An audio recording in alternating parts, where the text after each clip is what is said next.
Makanan kegemaran saya. Sakuntalas, hantar rumah pun boleh. Yo. Jangan membiarkan penyakit menghalang anda dari menikmati kehidupan sepenuhnya.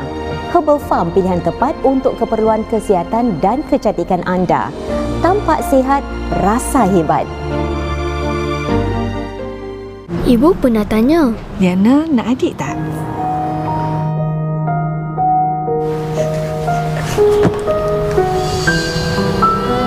Jamlah.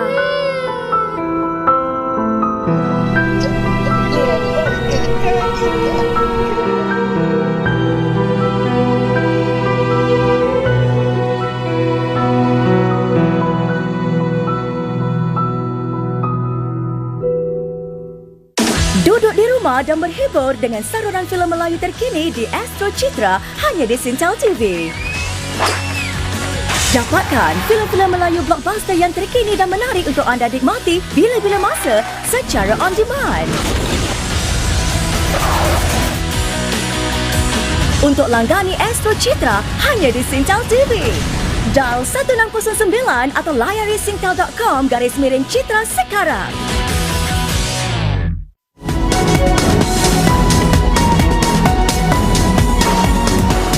Selamat bertemu kembali.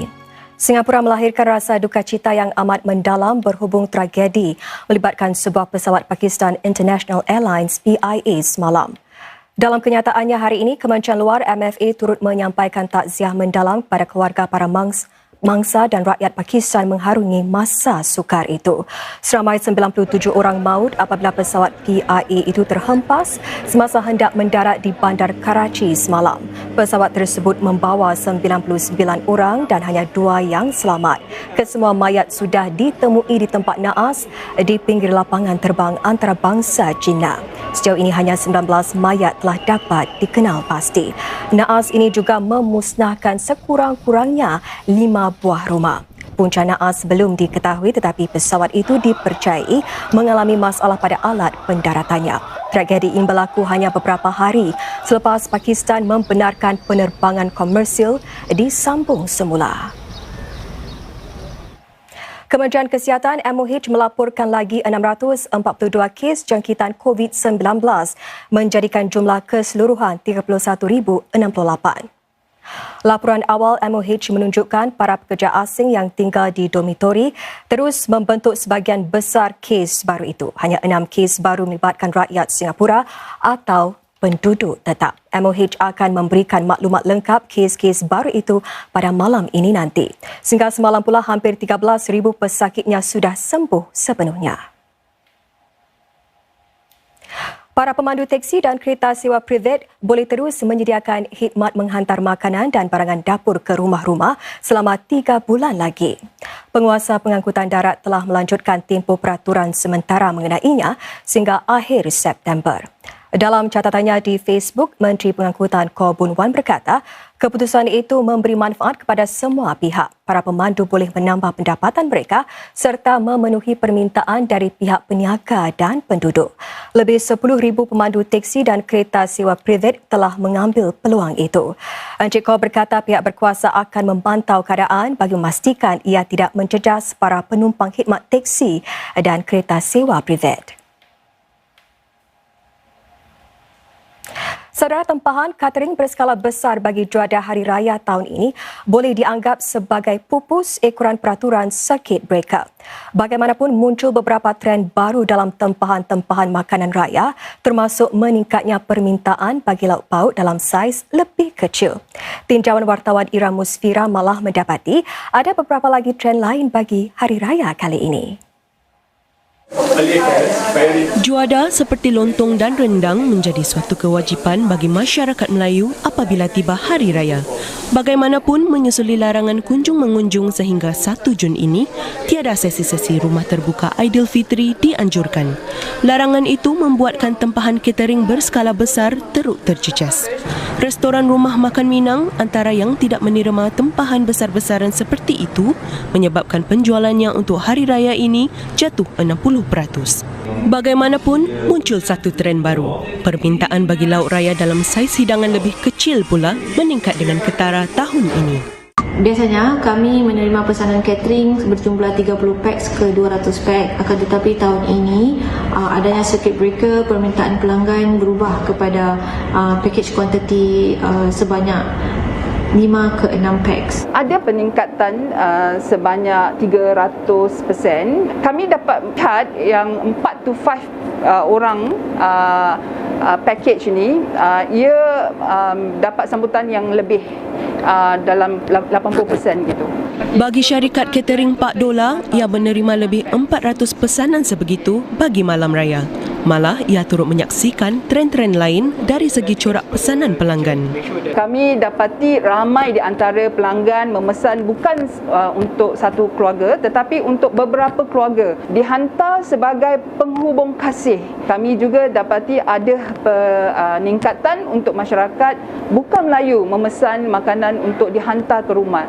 Sangkaan kami ialah untuk mereka memberi makanan kepada jiran mereka dan juga meraihkan bersama pembantu rumah mereka.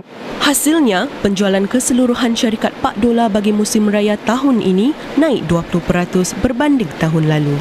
Bagi Rumah Makan Minang, ia kini bertekad untuk memenuhi sepenuhnya pesanan saiz hidangan kecil bagi musim hari raya ini. Ini termasuklah mengambil pendekatan lebih inovatif.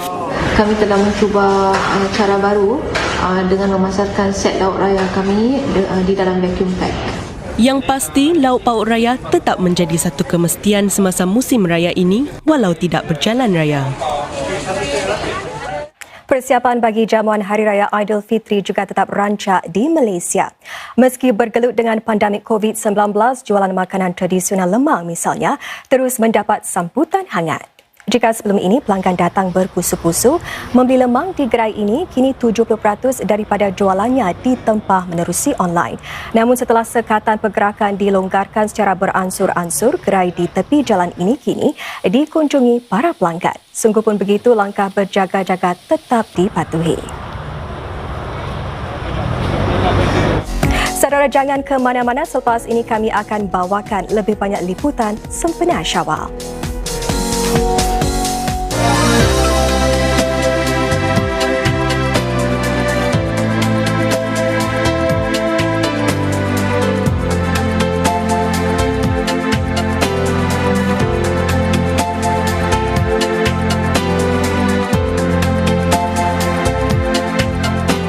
Laporan cuaca dibawakan oleh Mitsubishi Electric. Pemerintah telah memperkenalkan amalan-amalan pengurusan yang selamat supaya langkah-langkah pemutus rantaian jangkitan boleh dilonggarkan secara berperingkat. Penggunaan sistem safe entry diwajibkan di tempat-tempat tertentu. Ini termasuk tempat-tempat di mana orang ramai akan berada dalam lingkungan yang dekat antara satu sama lain atau di tempat-tempat yang ramai orang lalu seperti tempat kerja, sekolah, kemudahan penjagaan kesihatan, kedai mendandan dan gunting rambut, pasar raya dan pasar-pasar basah tumpuan orang ramai yang tertentu. Apa yang perlu anda lakukan? Daftar masuk apabila anda memasuki tempat-tempat ini.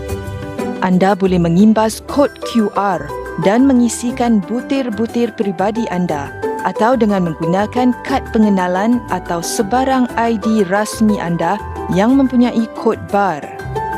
Dan jangan lupa untuk mendaftar keluar apabila anda meninggalkan tempat-tempat ini. Dengan cara ini, sistem safe entry akan mempunyai maklumat masa yang tepat apabila anda berada di tempat-tempat ini. Ini akan memudahkan usaha pengesanan hubungan dengan kes yang disahkan sekiranya ada orang lain yang berada di tempat dan waktu yang sama dengan anda disahkan positif untuk COVID-19 selepas itu. Anda mungkin tidak dibenarkan masuk jika anda tidak menggunakan safe entry. Data peribadi anda terpelihara. Ia hanya akan digunakan bagi tujuan pengesanan hubungan dengan kes yang disahkan semasa tempoh COVID-19. Anda juga harus meneruskan amalan-amalan baik yang lain bagi mengekang penularan. Duduk di rumah seberapa boleh dan jika anda keluar, amalkan jarak selamat. Bantu kami melindungi anda. Dapatkan maklumat daripada sumber-sumber rasmi dan jangan sebarkan kabar angin.